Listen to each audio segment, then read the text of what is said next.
नमस्कार।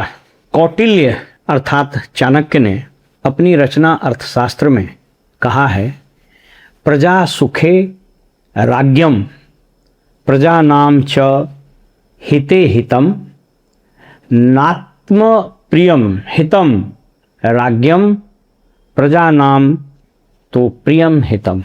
इसका मतलब कि राजा का सुख प्रजा के सुख में होना चाहिए और राजा का हित प्रजा के हित में होना चाहिए। अर्थात राजा को अपना सारा ध्यान प्रजा के हित में लगाना चाहिए।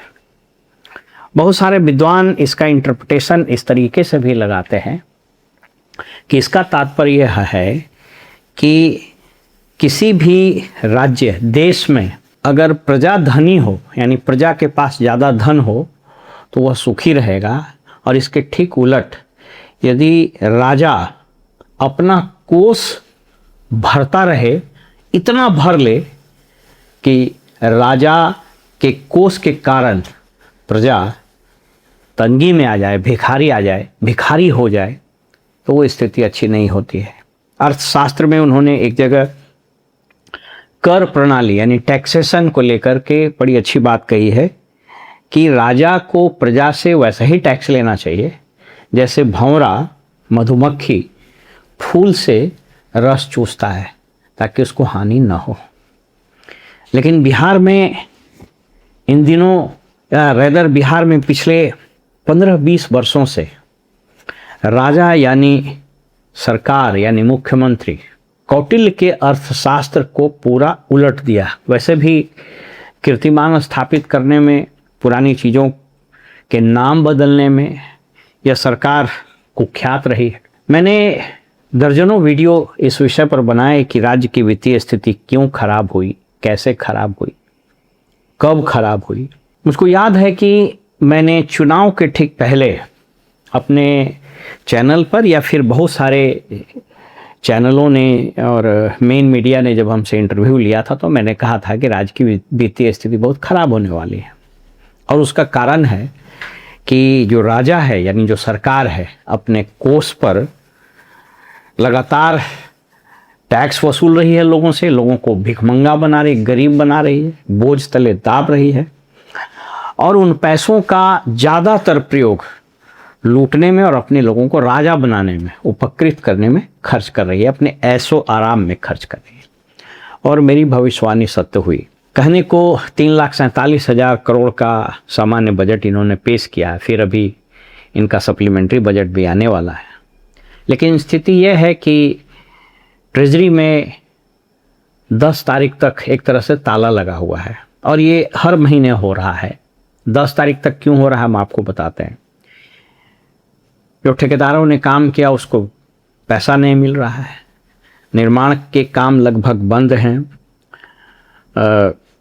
वेतन मिलने में कठिनाई हो रही है। लेकिन हाँ, इन लोगों का अपना जो राजशाही ठाठ है वो अनवरत चल रहा है। आंकड़े बताते हैं कि इस राज्य सरकार को सिर्फ चलाने के लिए जो इन्होंने भारी भरकम खर्च करना शुरू कर दिया है, राज्य सरकार को सिर्फ चलाने के लिए तकरीबन 17-18 हज़ार 19 हज़ार करोड़ रुपया इसको हर महीने चाहिए होता है, ताकि सरकार चलती रहे, किसी तरीके से चलती रहे, मतलब सांस चलती रहे।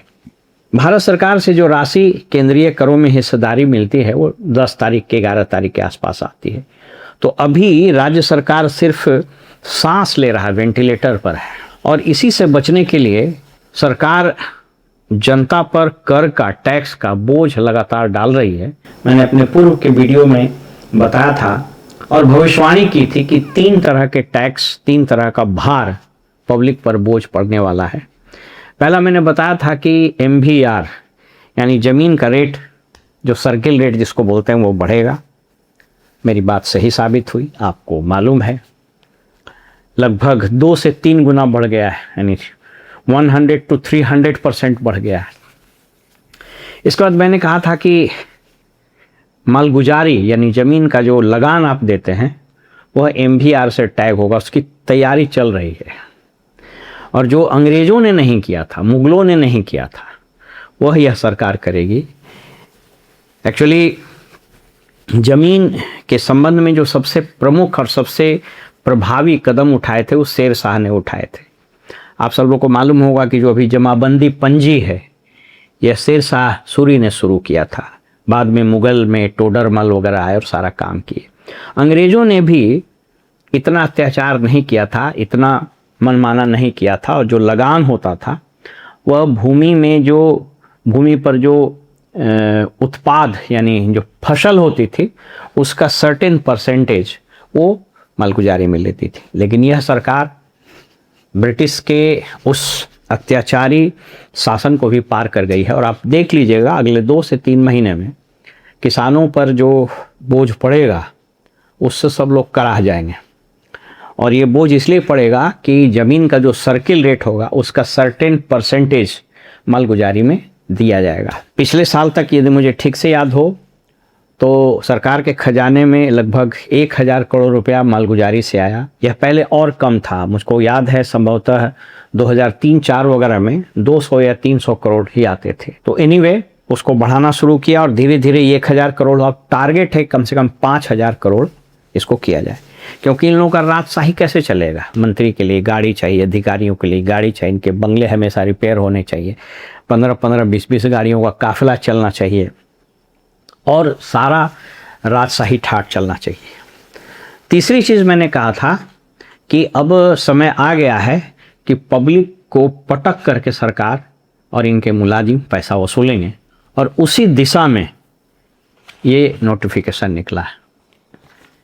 आप जानते हैं कि पहले NHI ही टैक्स लेती थी, टोल टैक्स लेती थी। इस पर मैंने एक वीडियो भी बनाया था। ज़रा सोच करके देखिए, जो गाड़ी आप खरीदते हैं तो उस पर जो टैक्स लगता है, इनफैक्ट गाड़ी का दाम, यदि आपने 10 लाख की गाड़ी खरीदी है तो मोटे तौर पर समझ लीजिए कि 3-4 लाख रुपया तो आपको लग ही जाता है। उसमें अन्य टैक्स के अलावा रोड टैक्स भी आप दे रहे हैं। तो जब रोड टैक्स दे रहे हैं तो टोल टैक्स क्यों? ये तो इस देश और इस राज्य की जनता है मूर्ख, नासमझ और अंधभक्त, इसको कोई फर्क नहीं पड़ता है। नारा लगाने से फुर्सत नहीं है, मेरे जात का मंत्री बन जाए, मेरे इलाके का मंत्री बन जाए, बस उतने में झंडा धोने में खुश। 5 किलो अनाज 10,000 रुपया मिल जाए, बम बम है। मेरा काम है लोगों को अवेयर करना, और वो हम करते रहेंगे, कोई समझे या ना समझे। तो मैंने बताया था कि रोड टैक्स जब आप एक बार देते हैं तो टोल टैक्स क्या, NHI सड़कों पर लेती है टोल टैक्स। इसके अलावा जो पेट्रोल आप खरीदते हैं, पेट्रोल में क्या घपलेबाजी, उस पर एक अलग वीडियो बनाएंगे कि कैसे नितिन गडकरी का बेटा देखते देखते 500 से 1000 करोड़ का मालिक बन गया इथेनॉल बना करके, और सारे लोगों को बेवकूफ़ मूर्ख बनाकर। वो अलग वीडियो में हम बात करेंगे। तो जो आप पेट्रोल लेते हैं उस पर भी इंफ्रास्ट्रक्चर का टैक्स लगता है, और इंफ्रास्ट्रक्चर का मतलब क्या होता है? रोड बनाना, पुल पुलिया बनाना, एक्सप्रेसवे बनाना, आदि आदि। तो जब हम पेट्रोल में भी रोड बनाने का टैक्स दे रहे हैं, गाड़ी खरीदने में भी रोड टैक्स दे रहे हैं, तो फिर इस नियमावली को जरा देख लीजिए। ये नियमावली क्या है? ये स्टेट गवर्नमेंट के रोड पर भी आपको टोल टैक्स लगेगा। नियम क्या है? बिहार पथ उपभोक्ता शुल्क दरों का निर्धारण एवं संग्रहण नियमावली 2026। अब इस पर आप लगातार इस सरकार के विद्वान मुख्यमंत्री जो हापी डिपीट करके पेनाल्टी दे के आए हैं, PFC का कोर्स किए थे कहीं से, कैलिफोर्निया यूनिवर्सिटी से, वो बार बार ये बयान देते रहते हैं कि ये तो कॉमर्शियल टैक्सेस पर, कॉमर्शियल व्हीकल पर लगेगा। तो आपको हकीकत हम आपको दिखा देते हैं। ये अपने स्क्रीन पर आप देखिए, इस नियमावली का ये जो नोटिफिकेशन है, इसका कॉलम 4 देख लीजिए स्क्रीन पर। फीस की आधार का दर, इसमें जो कॉलम दिया हुआ इसको गौर से पढ़िए। कार, जीप, वैन या हल्के मोटर वाहन ₹1.25 प्रति किलोमीटर। आप समझ लीजिए, यानी यहाँ से अगर आप भागलपुर गए हैं तो मोटे तौर पर मान लीजिए कि आपको लगभग 200 रुपया के आसपास लग जाएगा, और टोल NHAI पर दीजिएगा वो अलग है। अब इस कॉलम में दूसरे में देखिएगा हल्का वाणिज्यिक वाहन, हल्के माल वाहन या निजी बस। तो आमतौर पर जो प्राइवेट आदमी चलाएगा अपनी गाड़ी वो पहले कॉलम में आएगा, कार, जीप, वैन या हल्के मोटर वाहन। इसका डेफिनेशन दिए हुए है, इसी अपने स्क्रीन पर देखिए। कॉलम पॉइंट नंबर 4 का क, ये क्या कह रहा है? कार या जीप या वैन या हल्के मोटर वाहन यांत्रिक वाहन से अभिप्रेत है। मतलब इसका मतलब है जिसका सकल भार 7,500 किलोग्राम, यानी वो MB एक्ट में दिया हुआ है कि अगर जो गाड़ी है, और ये जो लाइट मोटर व्हीकल होता है इसी वेट का होता है, तो 7,500 किलोग्राम से अधिक नहीं होना चाहिए। उससे अधिक होगा तो फिर बड़ा गाड़ी हो जाएगा। और मोटर व्हीकल एक्ट 1988 के तहत उस गाड़ी में जितना आदमी बैठना है, वो लिखा रहता है, नहीं देखते 4 सीटर 7 सीटर, तो जितना आदमी बैठेगा वह 12 से अधिक नहीं होना चाहिए। तो स्वाभाविक रूप से जो प्राइवेट व्हीकल होगा वो 12 से कम ही रहेगा। अरे SUV रहेगा तो 5 या 7 आदमी, सेडान गाड़ी रहेगा तो 4 या 5 आदमी, तो इससे कम रहेगा। हमको बता दें सम्राट चौधरी जी कि कॉलम नंबर 4 का क, जो कि कॉमर्शियल व्हीकल के लिए ख लिखा हुआ, हल्का वाणिज्यिक वाहन, तो हम समझ गए। तो ये जो पहला बना हुआ है कॉलम, कार, जीप, वैन या हल्के मोटर वाहन, जिसमें आप 1.25 रुपया प्रति किलोमीटर लीजिएगा, इसमें कहाँ लिखा हुआ है कि कॉमर्शियल व्हीकल को सिर्फ लगेगा, प्राइवेट को नहीं मिलेगा? बेवकूफ बनाते हैं सबको। और अगर आप बोल रहे हैं तो आप नोटिफिकेशन निकाल दीजिए, ब्लैंकेट नोटिफिकेशन निकालिए ना, कि स्टेट हाईवेज पर जो गाड़ियां चलेगी वह सिर्फ कमर्शियल पर लगेगा, और सिर्फ कमर्शियल पर लगेगा तो इस पर बोझ नहीं पड़ेगा। मतलब आप सोच करके देखिए ना, इन लोगों के हठ धर्मिता, और जिसको बोलता है ना कि मनमानी, चोरी और सीना जोरी का आलम देख लीजिए। एक तो सारे गाड़ी पर लगेगा आपको, मोटरसाइकिल खाली छोड़ दीजिए, कार, जीप, वैन जो लेके जाइएगा आपको लगेगा 1.25 रुपये किलोमीटर के हिसाब से। ये बेवकूफ मत बनिए। ये नोटिफिकेशन कह रहा है, ये नहीं, इसको ना हम मानेंगे कि सम्राट चौधरी के भाषण को मानेंगे। आप पढ़ लीजिए ना, ये नियमावली पढ़ लीजिए, मैं आपको स्क्रीन पर दिखा दे रहा हूं और मैं डाल भी दे रहा हूं, इस नियमावली को पढ़ लीजिए। और अगर ये आप सोच करके देखिए, कह रहा है कि हल्का वाणिज्यिक वाहन, हल्के मालवाहक या मिनी बस पर 2 रुपये किलोमीटर, यानी अगर कोई आदमी बस से, समझिए कि यहां से आरा जा रहा है या और किसी रास्ते पर जा रहा है और 100 किलोमीटर चल रहा है, तो बस वाला को लग जाएगा 200 रुपया। तो वो जो 200 रुपया है तो बस वाला का 200 बढ़ेगा और सब किराए पर बढ़ा देगा 10-10 रुपया। अरे आप तो बने जो हालत है अब, कि अब एक ही चीज बचा है और वो भी हो जाएगा इस सरकार में। आप देख लीजिएगा कि पुलिस और सरकारी महकमा का अधिकारी कर्मचारी को लगा दिया जाएगा कि पटक पटक करके पैसा छीनो, और ये ठीक होगा क्योंकि यहां की जनता यही डिजर्व करती है।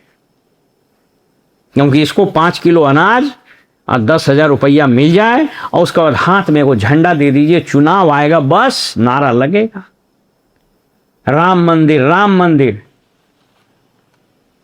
अरे भाई, मोहम्मद गौरी और गजनी भी शर्मा रहा होगा, उसकी आत्मा वो जहन्नुम में होगा या जन्नत में होगा हमको नहीं मालूम है, लेकिन जहां भी उसका आत्मा होगा ना, वो शर्मा रहा होगा कि हम लोग क्या लूटे, लूटा तो इन लोग राम मंदिर बना करके, और देश और समाज में लोगों को जाहिल अनपढ़ बनाकर धर्मांध बना दिया। लोग अपना जाके सर्वस्व चढ़ा रहे हैं तो चढ़ाइए। और अब आपको मैं बता रहा हूं कि वो दिन दूर नहीं है, आपके नाक में अगर मीटर नहीं लगा दिया सरकार, और ये नहीं कहना शुरू किया कि ऑक्सीजन जो ले रहा है ना फेफड़ा में, उसका भी पैसा लगेगा, तो आप समझ लीजिए ज्यादा दिन नहीं, जो 4-5 साल इंतजार कर लीजिए और ये सरकार इसी कार्यकाल में लगा देगी। मैंने 29-30 तक पटक करके पब्लिक से पैसा छीनेगी, और छीनना भी चाहिए। अभी पंचायत में लगा है ना, हर घर पर, हर परिवार पर 1200 रुपया टैक्स, उस पर भी हम अलग वीडियो बनाएंगे। ये शुरू हो गया है इस देश में और इस राज्य में। आम आदमी अपने आमदनी का लगभग 80% टैक्स में दे देता है, चाहे इधर से चाहे इधर से। ना को इधर पकड़िए ना इधर पकड़िए, ले रहा है। इसलिए इस गलतफहमी में मत रहिए, ये लागू हो चुका है। बस अब इसका तरीका क्या होगा वसूलने का बता देते हैं। जितना नेता का, इसका जो पार्टी का वर्कर है, सब आपराधिक किस्म का आदमी, इस सब को दे देगा ठेका और पैसा नहीं दीजिएगा। अब बोलिएगा कि सम्राट चौधरी बोला था कमर्शियल, पटक करके मारेगा। देखते ना टोल टैक्स पर जरा सा उलझिएगा कि मार के मुंह कान फुला के सीधा कर देगा। तो आप लोग इसी को डिजर्व करते हैं, बिहार की जनता यही डिजर्व करती है और इसके साथ ये ठीक हो रहा है। आप मुझको गाली दीजिए, कोई दिक्कत नहीं, लेकिन अगर हमको गाली देने से आपका दर्द कम हो जाए तो रोज़ गाली दीजिए, लेकिन इस हकीकत को स्वीकार कीजिए। यह नोटिफिकेशन नहीं, यह बिहार के उन तमाम लोगों जिसके पास भी गाड़ी है, रोड पर निकालिएगा, आपको पटक करके कॉलर पकड़ करके पैसा छीनने का फरमान है। फिलहाल हमें इजाज़त दीजिए और अगले वीडियो का इंतज़ार कीजिए कि नितिन गडकरी आपके गाड़ी को कैसे बर्बाद किया और आपके पॉकेट से पटक करके पैसा कैसे छीन लिया, और उसका बेटा मात्र 15 महीने में 18 करोड़ 20 करोड़ के आदमी से 500 से 600 करोड़ का आदमी ऐसे बन गया। फिलहाल में इजाज़त दीजिए और आप देखते रहिए वॉइस ऑफ रिपब्लिक। नमस्कार।